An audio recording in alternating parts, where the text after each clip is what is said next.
coming up, you know, that may or may not pass, looks like it will, is obviously going to add a ton to the deficit and then to the national debt.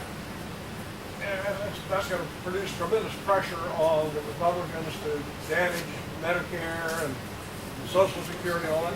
Is enough being said to let people know the impact of that, or the things that can be done to prevent that from happening? Because it'll gradually chop off, you know, what Medicare is possible to do, and Social Security as well, just to deal with that deficit. This is a great question. I'll repeat the question.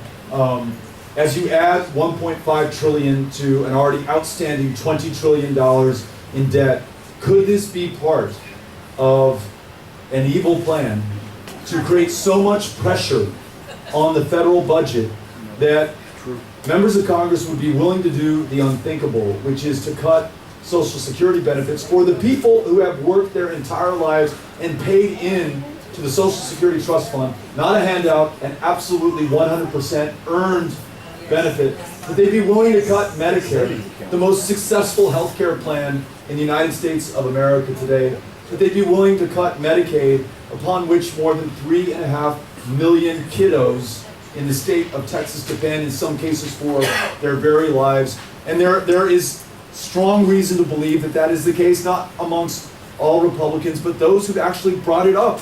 They've said it in their own words. They've admitted as much, that this is part of a larger plan to, and I don't know the math on this one, you radically increase the size of debt and federal outlays so that you can cut the size of the government and federal outlays.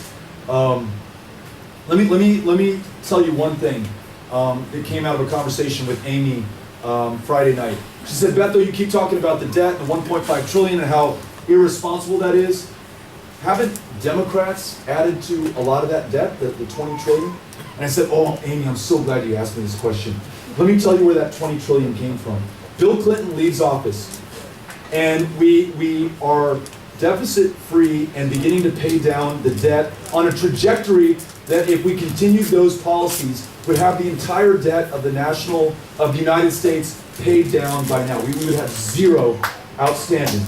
But instead of following that course, we start not one, but two wars. And I've showed you how they've metastasized into almost countless wars across the country that added trillions of dollars to the national debt. Then, which should be foreshadowing for what we are about to do now in this country, we passed a horrendous series of tax cuts that flow to the very wealthiest in this country that added trillions more to the debt. And Democrats,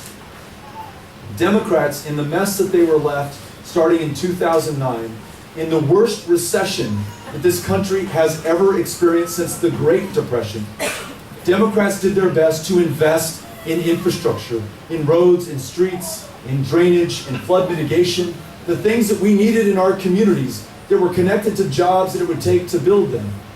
Investment that we were willing to make that had to be made at some time, and yes, that added to the debt as well.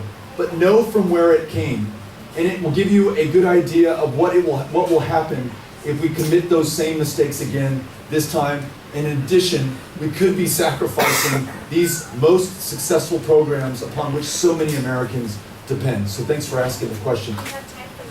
Okay.